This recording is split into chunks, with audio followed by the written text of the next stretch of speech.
Welcome back to Marketing Champions on Daily Ad Brief. I'm your host, Mike White, and on Marketing Champions, we're meeting with experts in the media space talking about tips, tricks, trends, and everything they're doing to help their customers grow their brands and businesses.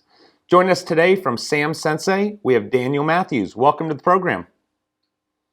Hey, thanks for having me. So, I'm super happy to be here at like 6:30 I'm happy to have you up bright and early California time, so 7 a.m. there, and we appreciate it. So tell me about SAM Sensei and what you do and how you came up with the name for your company.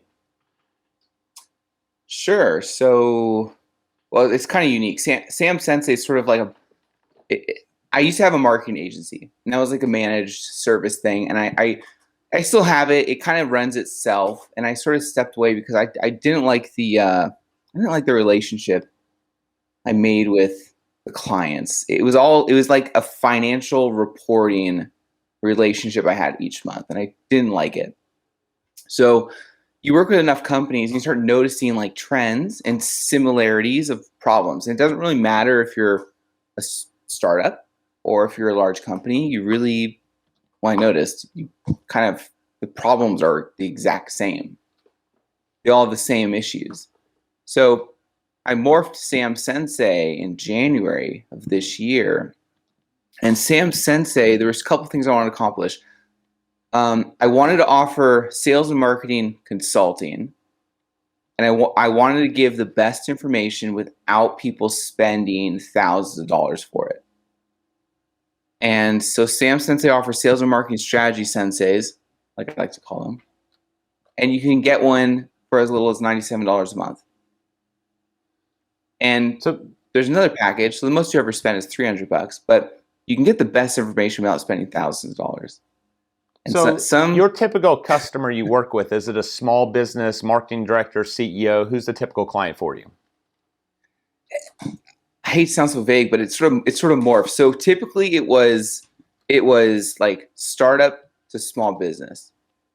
And then it morphed into, now I have some multi-million-dollar enterprises I'm working with. So it's kind of a solopreneur to a large marketing team I'm working with, and kind of everyone in between.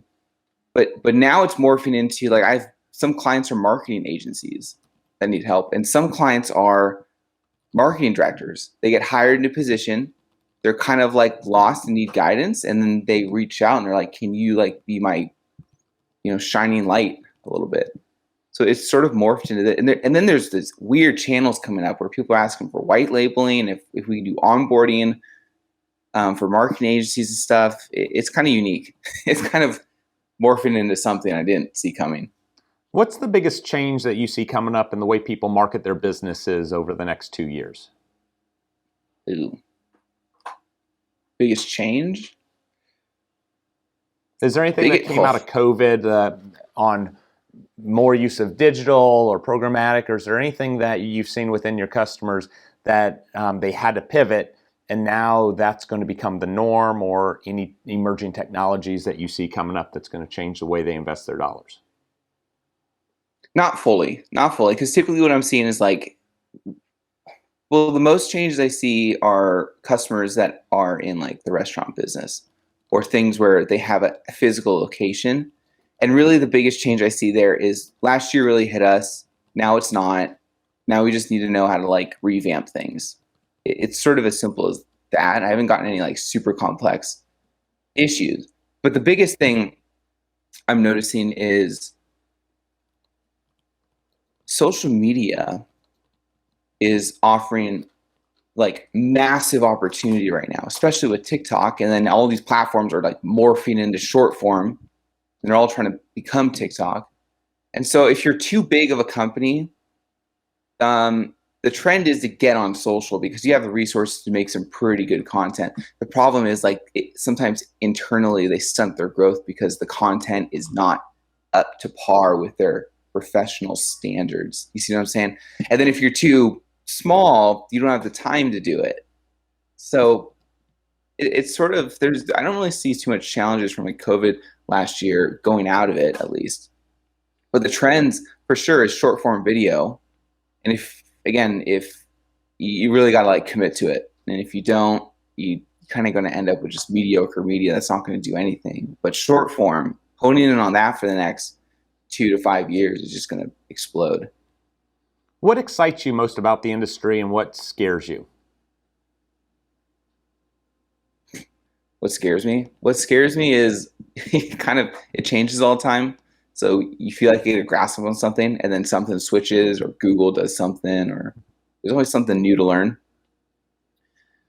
And maybe it doesn't scare me so much, but it's just like you're always have to keep up with all this stuff.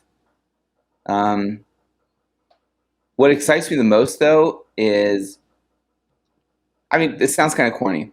What excites me the most is I love the relationships I have with the clients in this capacity, and the clients love this relationship too. So what excites me the most, at least right now with SAM Sensei specifically, is it's morphing into so many of these different channels that fit into other companies' business models.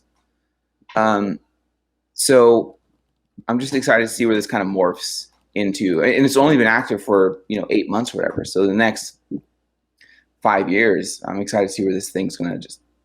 Well, Daniel, I appreciate you coming on to the program today and sharing your insights. So thank you very much. Yeah, thanks so much.